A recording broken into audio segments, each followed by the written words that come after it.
Hey MudTube fam, let's dive into something that's been a hot topic in the dog community, breed-specific legislation, or BSL for short. If you've ever wondered why pit bulls and other breeds get a bad rep, it's largely because of this legislation. BSL has led to some serious discrimination against these dogs just because of their breed. But is banning certain breeds really the way to stop dog attacks, or is it just an unfair policy that misses the mark?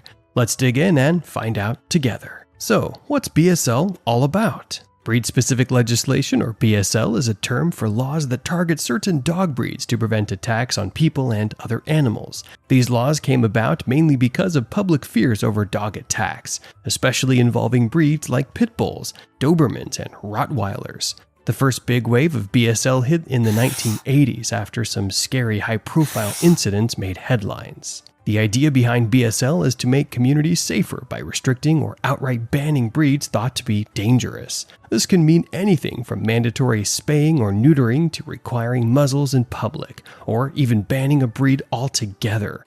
But is it really making a difference, or are we just punishing the wrong pups? BSL has its critics for sure, but some folks believe it's the right move. They point to stats showing that from 2005 to 2019, there were 521 fatal dog attacks, with pit bulls responsible for 346 of them. Breeds like Rottweilers, German Shepherds, and Mastiffs are also involved in the tragic cases. Supporters of BSL argue that it's a way to crack down on pit bull breeding and fighting. Did you know that while 80% of dogs in general are spayed or neutered, only about 20% of pit bulls are? Pit bulls also make up a large percentage of shelter euthanizations, even though they're not the majority of shelter dogs. Another big point for BSL supporters is the connection between pit bull fighting rings and other criminal activities, like drug dealing and violent crime. By restricting or banning these breeds, they believe we can nip some of these problems in the bud. Even PETA's senior VP of Cruelty Investigations, Dafna Nachminovic, has weighed in, saying pit bulls are a breed-specific problem.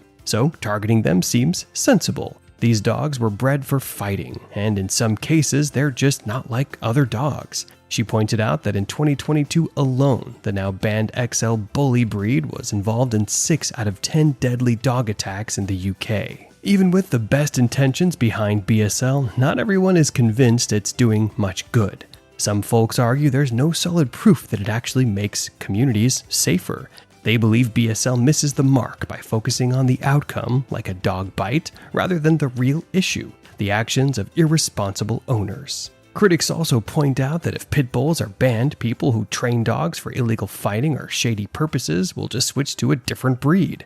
When Winnipeg, Canada banned pit bulls, Rottweiler bites went through the roof. But when the city switched to a breed-neutral approach, dog bites across the board actually decreased. Some say BSL is just a distraction from real solutions that could actually improve safety. The Best Friends Animal Society highlights some key factors often involved in dog attacks. 97% of the dogs weren't spayed or neutered. 84% had been abused or neglected.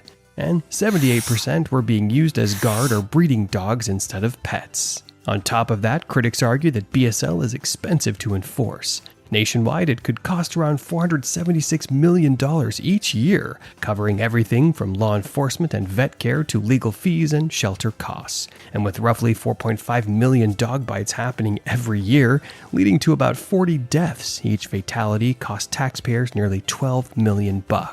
Sadly, BSL might lead to the euthanasia of perfectly well-behaved dogs just because of their breed. Imagine a sweet, well-trained pit bull being restricted or even ending up in a shelter, where it could be euthanized all because of these broad laws.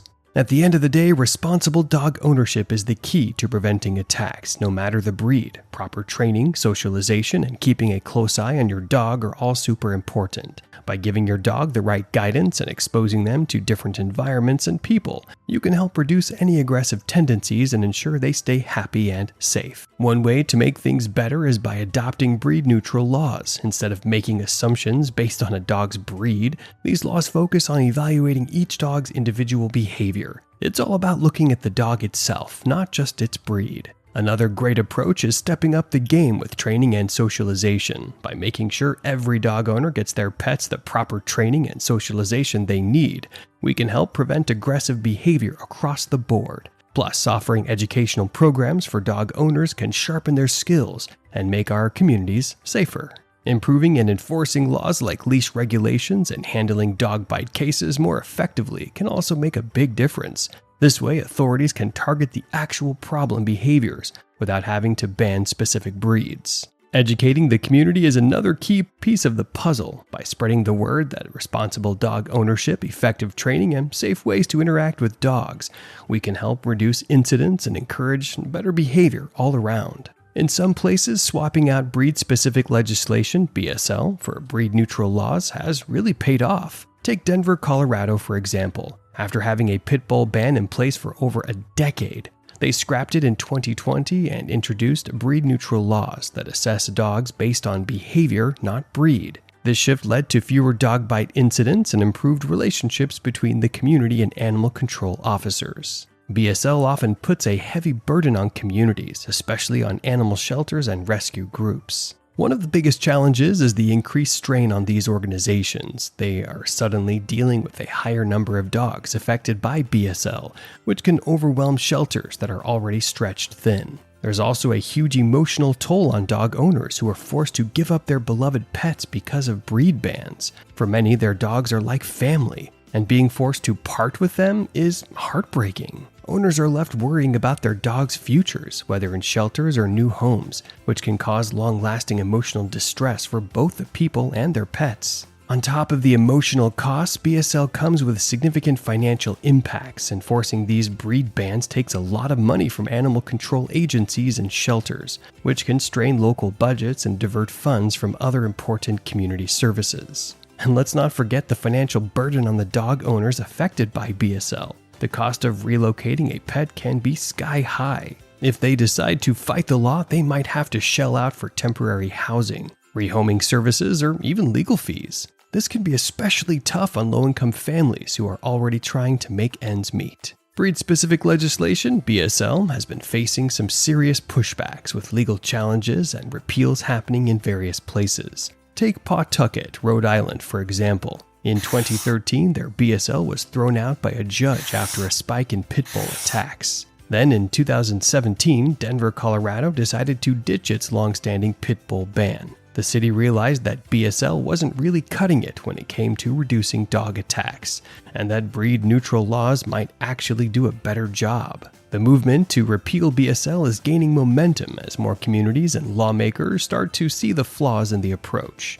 Organizations like the American Kennel Club, or AKC, and Best Friends Animal Society are leading the charge, pushing for laws that focus on responsible pet ownership and tackle dangerous dog behavior no matter the breed. The future of breed-specific legislation is looking uncertain as people continue to question its fairness and effectiveness. But as new research comes out, it's becoming clear that factors like training, socialization, and responsible ownership play a bigger role in a dog's behavior than its breed. So, is it time to move beyond BSL and find solutions that protect both people and dogs? We think so. The goal should be to keep our communities safe while making sure every dog's needs and rights are respected. After all, a world where people and pets live in harmony is possible. Breed-specific legislation has sparked a lot of debate when it comes to dog safety and public policy. While these laws were created to address concerns about dangerous breeds and enhance public safety, they've often caused more harm than good for the dogs, their owners, and the community as a whole. As we learn more through research, it's becoming obvious that the focus should shift to responsible ownership and behavior-based regulation.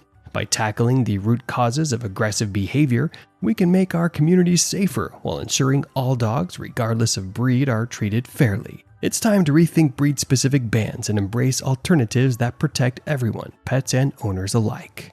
And that's a wrap on today's video. If you enjoyed this, don't forget to like and subscribe to the channel. We'd also love to hear what you think about BSL in the comments below. Take care and remember, wag more, worry less.